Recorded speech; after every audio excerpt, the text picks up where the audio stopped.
Amelia, you'll never guess what. My son told me his friend just gave him some premium Texas steaks. Opportunities like this don't come around often, so I'm making us all my famous steak and homemade fries tonight. Go out and buy me some ingredients. Got it. And what do you need? Mushrooms, onions, garlic, potatoes, and olive oil. Was that it? I think that just about covers it. Oh, and of course, you can't forget the carrots, Brussels sprouts, and spinach.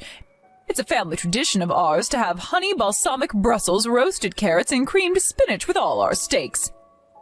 You see, darling, my family eats in style. Make sure you don't forget anything. Honey balsamic Brussels sprouts sounds amazing. Why, yes, dear, they are. But I didn't need you to tell me that. I'm fully aware of how impressive my culinary skills are. I've been compared to Gordon Ramsay in the past. Oh, and we will not be eating such quality steaks with low-quality vegetables. See to it that you buy the most expensive ingredients money can buy. Is that clear? Okay, buy quality stuff. Got it. When will we be eating? Let's say 7 p.m. You'll be going without any dinner if you're even a second late. Okay, got it. Make sure you have a shower before you arrive. We don't need any unwelcome odors at the dinner table with us. All right, I'll make sure I'm done showering by 6. You do that, dear. Oh, I almost forgot to tell you. That bumper box of fruit you got me as a New Year's gift has gone moldy. It was all so disgusting I couldn't bring myself to eat any of it. Are there any leftovers from the stew I cooked 2 days ago in the fridge? Yes, there's still some left. Excellent. That's what you'll be having for dinner tonight. No objections, I take it. I think leftovers are suitable feed for the likes of you.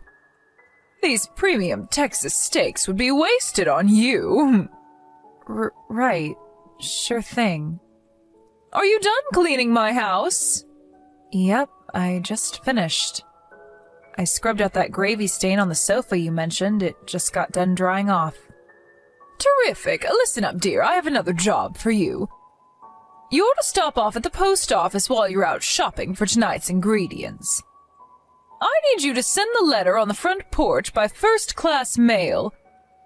After that, go to the laundrette and pick up my coat. Okay, sure thing. Post office and laundrette, right? No problem. I want everything done properly, which means I don't want to hear any nonsense about how you messed this up later on. Whether you get your leftovers for dinner tonight depends on whether I'm impressed by your performance on these errands. After all, if you can't even run errands for me properly, then you have no reason to exist. I see. No one loves you, dear. That's why you're lucky me and my family very kindly agreed to let you live in our house. You better be grateful. You are grateful, aren't you? Yes. Remember, dear, you have no friends and no family. There's not a soul in this world who cares about you. My son might have married you, but that doesn't mean he likes you. Never forget that I give your miserable life meaning by allowing you to run these errands for me. I'm pleased to be of use. Good, and so you should be. For a tragic loner like you, serving every whim and desire from me and my family is of the highest honor imaginable, and you should never forget how blessed you are. When I finally deem you worthy of being my son's wife, I'll grant you the privilege of eating the same food as us at dinner time.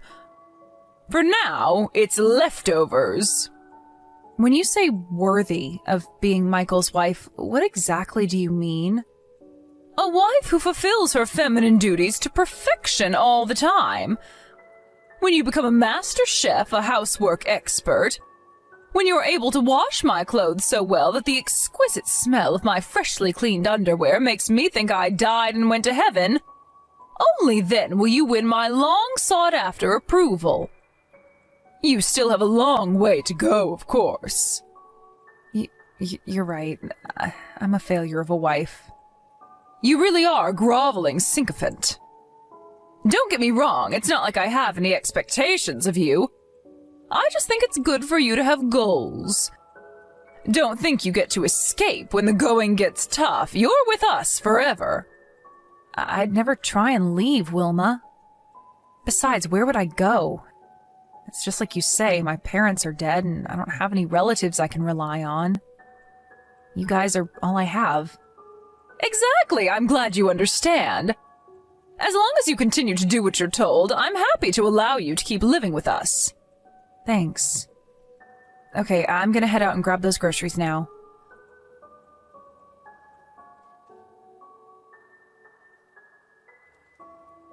Good news! My beloved daughter is finally coming home after all these years! Priscilla? Yes, I don't have any other daughters, you simpleton. Ah, but you haven't met her, have you? I met her briefly, once at mine and Michael's wedding. She's a professional chef, right? I heard her cooking skills are world-class. Is it true she even once worked at the American Embassy in Japan once? My daughter is a cut above the rest. That's not all. She used to work at a 5-star restaurant in Paris. She lives in New Hampshire with her French husband now, so I hardly ever get to see her. The two of them opened a French restaurant up there a few years back, and it got awarded 4 stars last year. The whole town was there to celebrate. Wow, that's amazing. My daughter's always been incredible ever since she was young. She's still just as much of a high performer as she was back then. Her IQ was measured at 173 at the age of 12. A child prodigy with an enormous range of talents, ranging from cooking to martial arts, embroidery to wood whittling, belly dancing to chess. Oh, she's funny, kind, modest. Basically, she's blessed with practically every positive trait there is. My daughter is outstanding in every sense of the word. Right, I heard she got the highest SAT scores in the whole country. Yes, that was back when she was in high school. She decided to walk the chef's path because that was what she was passionate about. But I know she could have been a lawyer, astronaut, or Nobel Prize-winning scientist if she'd have put her mind to it. She's my pride and joy. Have you ever been to her restaurant? New Hampshire's a long way away. Sadly, no, I still haven't been, as much as I'd love to. You see, I hate flying. In fact, there's nothing that terrifies me more. It pains me to say, but I'll probably never be able to go. Have you never thought about going up there on holiday? It is technically possible by car, but I'd be driving for 46 hours. Not to mention all the hotels I'd need to stop off at on the way. My back's been giving me all sorts of trouble lately, so I can't sit down for long periods of time. If I'm being realistic, it's probably impossible. Priscilla hasn't been home once since she opened the restaurant 3 years ago because her hands have been so full with running it. Wow, you must be really excited about finally seeing her again. Will her husband be coming with her? Apparently it'll just be her this time. She said Jean-Pierre would love to come and meet everyone, but he's staying behind because they can't afford to leave the restaurant without anyone in charge. Things must be really busy over there. My daughter isn't the only one who's outstanding. Her husband is just as impressive. I've lost count of how many international cooking contests they've both won. Their living room is full of trophies. Apparently people travel from all over the world to see them when they see their names on the list of contestants. Aren't they just amazing? Priscilla sounds really cool. She really is. Not like you. Right. I'm not really that good at anything. Don't worry, dear. You do have some use. It's your job to make preparations for my darling Priscilla's homecoming to ensure her stay is as pleasant and comfortable as possible. She'll be back next Saturday morning. Make sure the guest room is sparkling clean from the top to bottom. I want the floor to look so shiny she could eat her breakfast off it. Not that I'd make her do that. Actually, maybe I should make you do it to make extra sure you do a good job. Make sure you give the whole house a go-around with the mini vacuum, too. I saw a flea under Mr. Bigglesworth's collar the other day. The last thing my daughter needs is to come home to a creepy, crawly infestation. Okay, there's something else that's been on my mind. So, I normally cook all the meals, right? But are you sure I'm really qualified to be cooking for a world-class chef? Wouldn't you rather we get takeout or go to a fancy restaurant? She said your cooking will be fine. Remember, it's her job to cook for other people. She says she's looking forward to trying someone else's cooking for a change. Oh, really? Well, I guess that makes sense. I hope she likes my cooking. Let's face it, the chances are slim. Ah, yes, I almost forgot to tell you. She said she's going to cook us a supper we'll never forget on the first evening of her arrival. We'll be having authentic French cuisine, apparently. Wow, that sounds amazing. I can't wait. I wonder what kind of food it's going to be. You're not the only one who's curious, dear. I don't know either, but something tells me we're all in for the treat of a lifetime. You're to ask my daughter what ingredients she needs when she arrives and go out and get every last one of them, and that means quality. Really? Are you sure she'll be okay with me choosing the ingredients? I imagine chefs to be very particular about that kind of thing. Is there anything she's picky about? Are you suggesting we send my Priscilla out grocery shopping to lug a bunch of heavy bags around like some lower-class peasant? If she decides she wants to go out and buy the ingredients herself because she deems your eye for quality to be lacking, you're to accompany her as a luggage girl. Got it. You need to check with her whether there's anything she needs to get ready before she gets here. If there is, go out and buy it. I don't have her phone number. Don't worry about that. I'll give it to you later on. But you better make damn sure you don't say anything rude to her. She's used to rubbing shoulders with the upper crust of society. So a peasant girl like you should be on her best behavior. That applies for the entire duration of her stay. Best behavior. Got it. You and my daughter live in different worlds. She's not normally the kind of person you'd get the privilege of meeting, so you should be very grateful to me for the opportunity. She's leagues above you in every way possible. Yep, I know that, Wilma. I'll make sure to keep interaction with her to a bare minimum. I wouldn't want to bother her. I'll be careful not to say anything rude either. Excellent, good girl.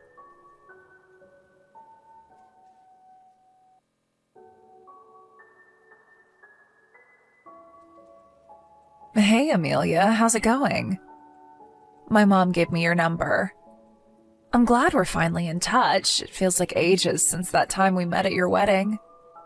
I was kicking myself for not getting your number when we met back then. We never get to see each other in person with us both living where we do, so it'd be awesome if we could chat on here instead. It's a pleasure to meet your acquaintance again, Priscilla. Jeez, why so stiff? Who am I, the president? I'm only your sister-in-law, so you don't have to be so formal. You probably heard from my mom, but I'm gonna be heading home to stay with you guys for a little while soon. I'm looking forward to seeing you again. I'm sorry if me barging in like this is any trouble. No, not at all. This is your house. If anything, I'm the outsider. Don't be silly. You're not an outsider. You married my brother. You're a part of our family now. If anything, I'm the outsider for moving all the way up to New Hampshire. I heard you're going to be preparing us some of your world-renowned cuisine. Is there anything you need me to get ready for your arrival? If so, I'll be sure to purchase it in advance. Really? Oh, that'd be such a huge help. I can't even tell you. You're a star, Amelia. Okay, cool. I'll send you a list later. We can save the fresh stuff for when I get there, but would you mind heading out and grabbing some herbs and spices for me? It's fine if you can't find anything. You don't have to go out of your way. But don't worry, it won't be any trouble. I'll keep looking until I find everything. Thanks. Oh, you're really dependable. I don't think I am. You so are. Leave the cooking to me. What do you want to eat next week? Tell you what, how about I cook you your favorite? Obviously, French food is my specialty, but I'm good with Italian too. I make a mean bolognese. I mean it. Whatever you want. Don't be shy. Well, I appreciate your kindness, but your mom said I'll be having the same as always.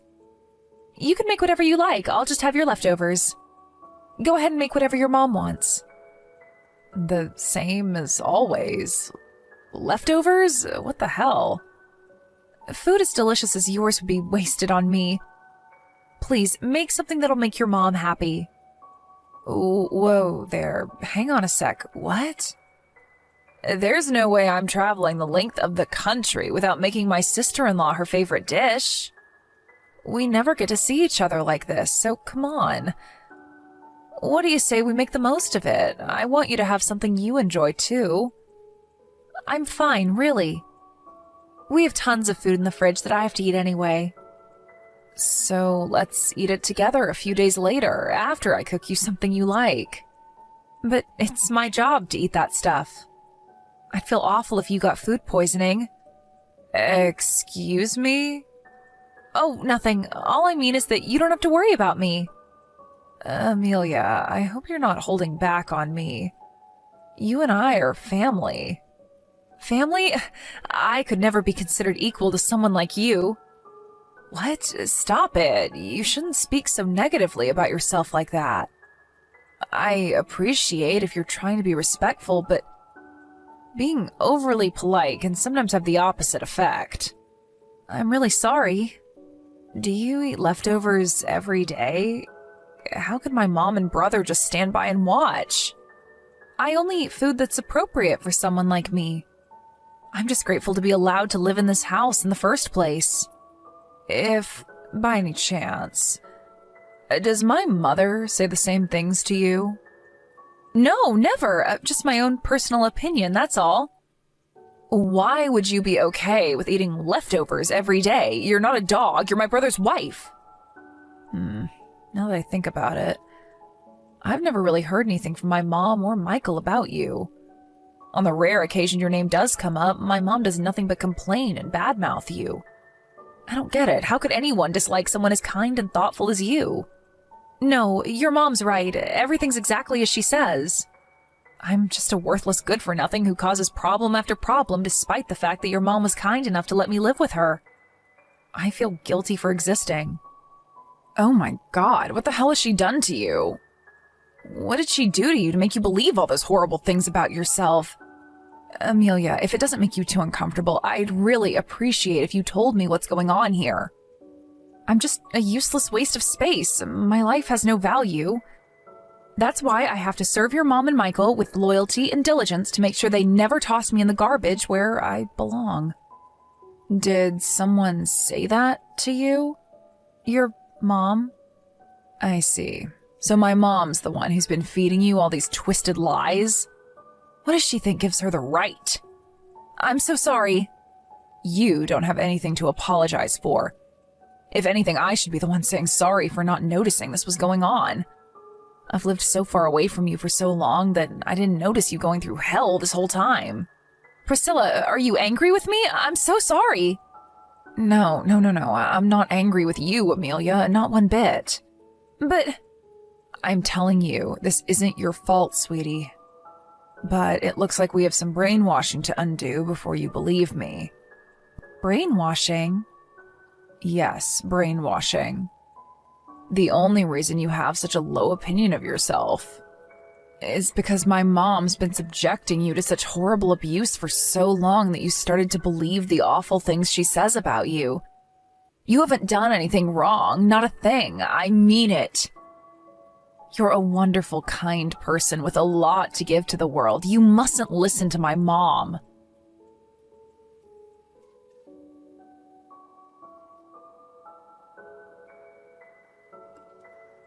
Hello, Mom. I'm home. Well, would you look who it is? Someone's early. I'm so sorry I couldn't come and get you from the airport, darling. I just got done at the chiropractor's. I'll be home soon. What delicious delight will you be making for supper tonight? What magnificent marvels, what tasty treats will you be rustling up for us? I can barely contain my excitement. We already got done eating. Don't worry, though, there are plenty of leftovers. Those will be fine for you, right? What? You ate without me? Me? Leftovers? Why would I eat leftovers? I don't know. You tell me, Mom. That's what you've been making Amelia eat this whole time, isn't it? That's why I thought you wouldn't mind eating some yourself. That girl's been filling your head with lies about me, hasn't she? You can't believe a word she says, Priscilla. She has issues. Not that girl, Mom. Amelia.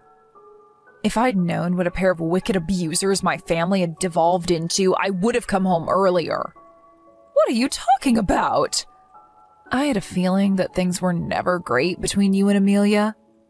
But I figured quarrels between moms and daughter-in-laws are just part of life.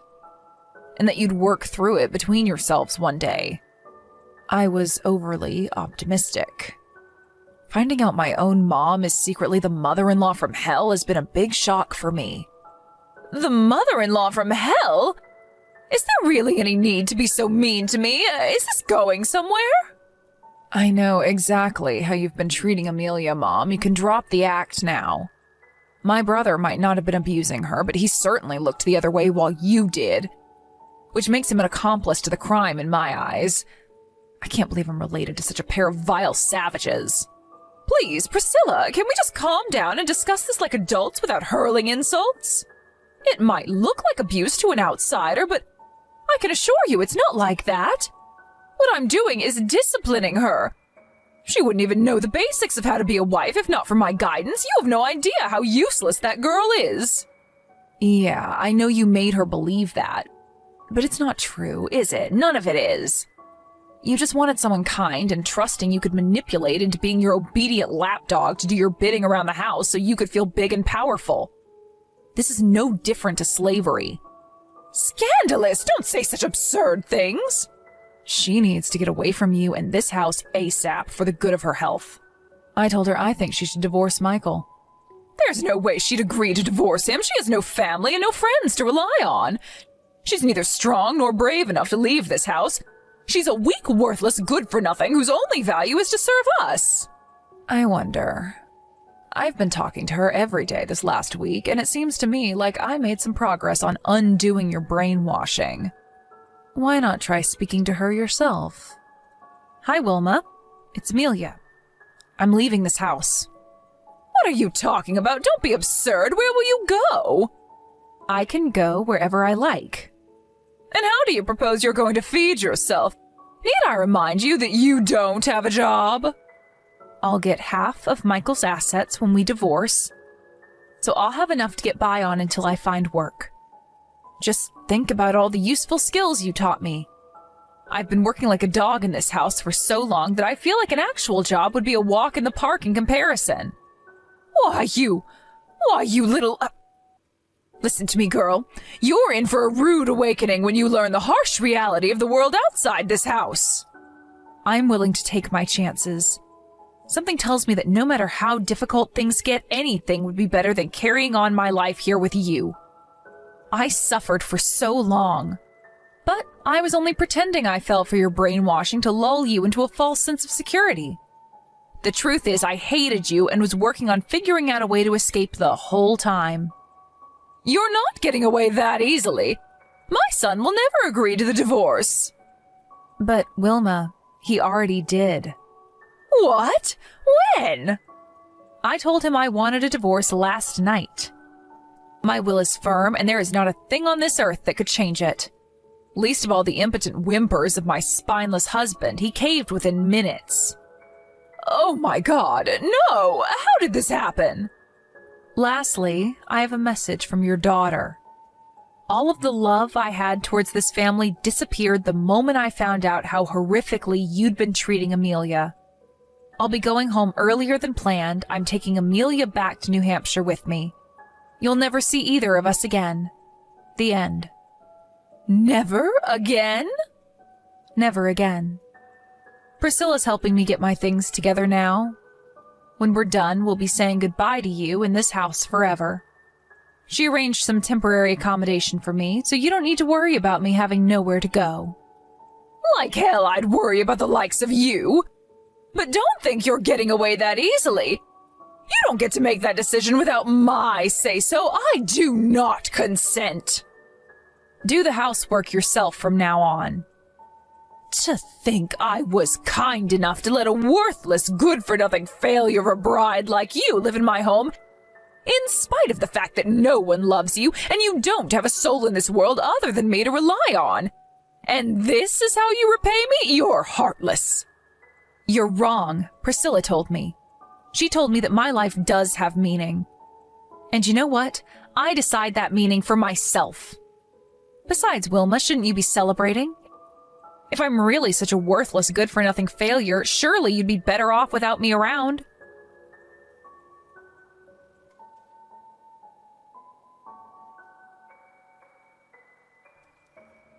I left my mother-in-law's house after that. My spineless husband barely even tried to stop me, and with that, my marriage was over. Something about his reaction told me that deep down he must have known he failed me and knew that letting me go was the right thing to do. I heard he moved out himself not long after. Maybe he finally mustered up the courage to give his domineering mother what for. It's a shame it took him so long, but hey, better late than never. I wish he'd have had the balls to stand up for me when I needed him to, though. Priscilla hasn't been home or messaged any of her family a single time since what happened. Hated by both her children, Wilma now lives alone in complete isolation, lamenting the soul-crushing loneliness of her miserable new life. According to rumors from the neighbors, she resorted to extreme hoarding as a psychological coping mechanism for the loss of her family. Who knows? Maybe having her house filled with garbage from wall to wall makes her feel less lonely. As for me, I'm currently working as a waitress at Priscilla's French restaurant in New Hampshire. She knew I had nowhere to go and was kind enough to give me the opportunity to work for her.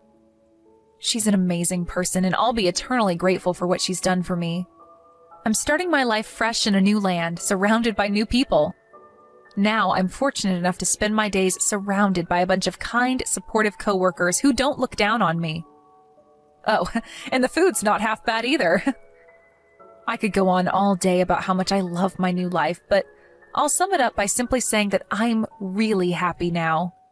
But it's important to remember I wouldn't be here if I hadn't mustered up the courage to stop being so servile and letting my psycho mom-in-law walk all over me.